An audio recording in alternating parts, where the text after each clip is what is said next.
let's talk about two brave explorers searching for a missing expedition in the harsh polar climate.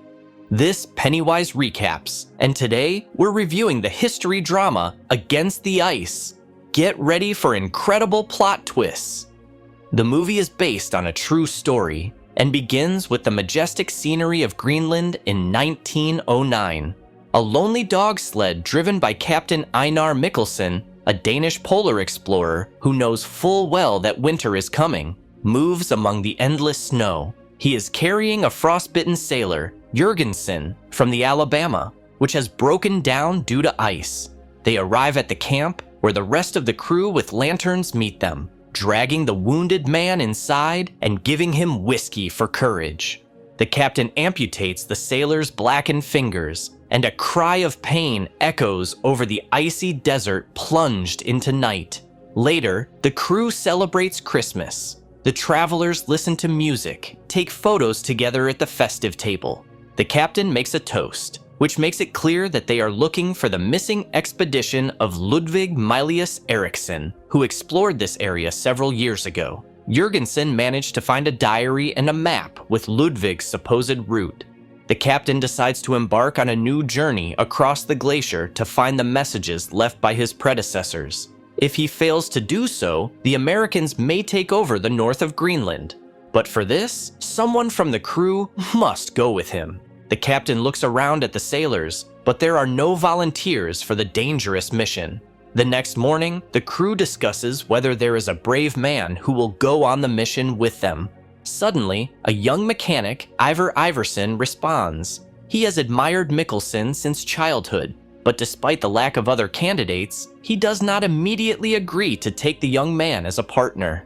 Later, Jurgensen teaches Ivar how to treat dogs and not to get emotionally attached to them, because they are just a tool that should be discarded as soon as it becomes unnecessary. The sailors discuss Iverson's decision, and the captain consults with the experienced Jurgensen, whose fingers are frozen.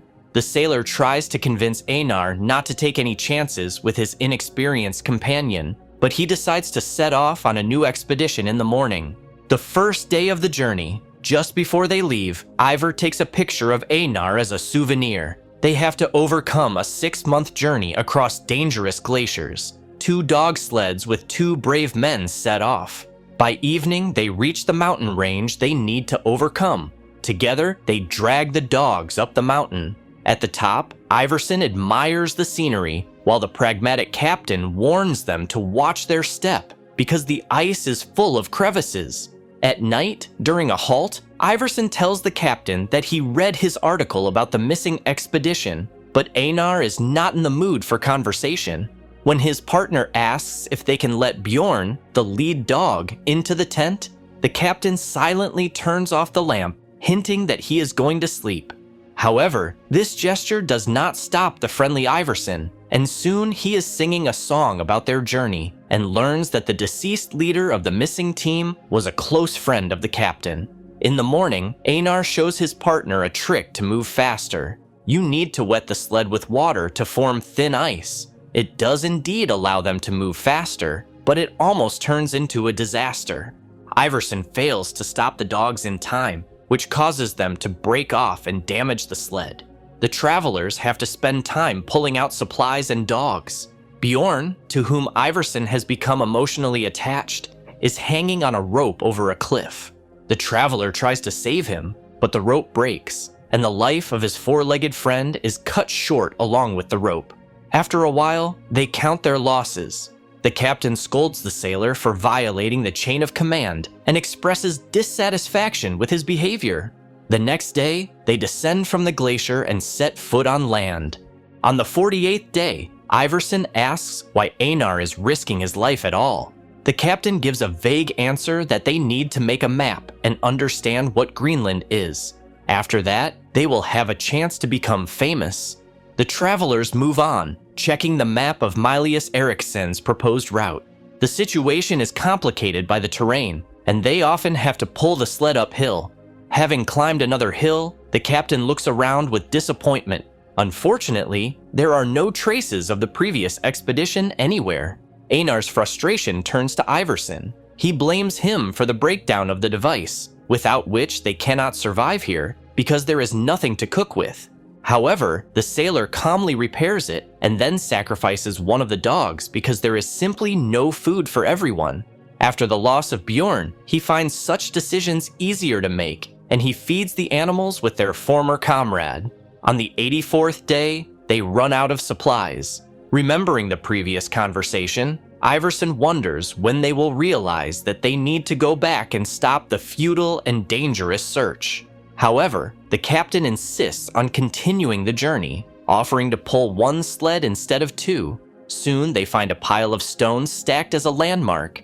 The remains of a camp can be seen nearby, and inside are supplies and a message sealed in a metal cone. Ludwig Erikson writes that they went along the coast in search of inhabited land because they ran out of food. He also left a hand-drawn map showing that there is no strait dividing Greenland. This means that the Americans have no rights to the island. After celebrating with the remaining supplies, the men head back to the Alabama. On the 132nd day of the journey, another dog died. Iverson gave it back to the rest of the dogs to feed them. For themselves, they boil the liver, testing it for poison, throwing a silver pendant into the broth.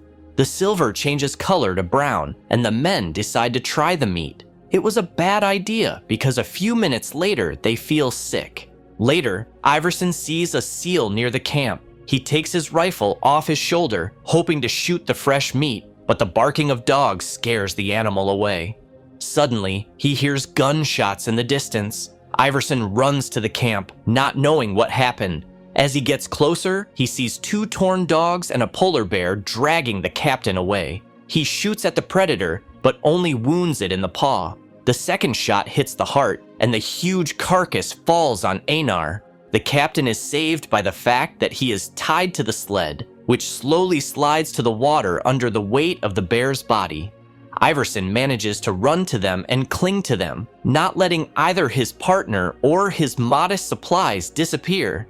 Fortunately, the captain was lucky. Apart from being bruised and hypothermic in the water, he was not injured. His strong clothes protected him from the bear's claws and teeth. However, the dogs are not doing well, as there is only one dog left, which is exhausted from hunger. When Iverson wakes up in the morning, he sees the captain breaking and burning the sled as it is no longer needed. They continue on foot, and unfortunately, there are still more than 300 kilometers of travel ahead. On the 164th day, when they reach the bay, Captain Mikkelsen decides to build a cache. In it, he hides the maps and diaries of the previous expedition he found and puts his notes as evidence. They set out on the thin ice themselves, as they have no time, energy, or supplies to go around the bay along the shore. Iverson suspects that a similar situation caused the death of Ludwig Erikson's expedition. On the other shore, the younger man almost runs out of strength, but the captain drags him on. In the evening, they see a part of the Alabama over the ridge and run to it, but it turns out that it is only the wreckage of a ship destroyed by the bad weather. The sailors have dismantled the boats to build a shed, but the crew is long gone. The events are transferred to Denmark, where the crew members of the Alabama testify in court. They were forced to leave the ice-crushed ship before the captain and Iverson could return. Leaving behind provisions for a year, the sailors set sail and are now asking the government to fund another expedition to Greenland to pick up their abandoned colleagues. However, the success of the operation is called into question by the fact that Mikkelsen's partner is a rookie mechanic. The chances of survival with such a person are simply minimal. Day 242. The captain and Iverson are sitting and discussing prospects. Einar is sure that sooner or later they will be picked up by a ship. Every day he goes ashore and looks at the horizon through his spyglass, hoping to see a ship. One day, the mechanic brings a broken gramophone from the shed. A little while later, music is playing from the pipe. One night, Mikkelsen has a nightmare. A polar bear finds a hiding place, destroys it, and the diary pages and maps are blown by the wind across the vast expanse, making all the sacrifices in vain. He wakes up with an obsession to go back and get the evidence. They pack their supplies and leave without even leaving a note. The captain hopes to return before the ice melts off the sea. The fears turned out to be partially justified, as the hiding place was indeed damaged, but the documents remained intact. On their way back, the travelers find the vehicle of the Eriksson expedition in the ice. On the 471st day, they return to the hut, where the snow has already melted and the expanse is covered in thick fog. However, this is not the worst thing, because someone has already been here. The door they had closed is now open, and there is a note on the table saying that they were searched for but found no trace of them. The captain again took out his anger on Iverson, despite the fact that the young mechanic offered to leave a note before leaving.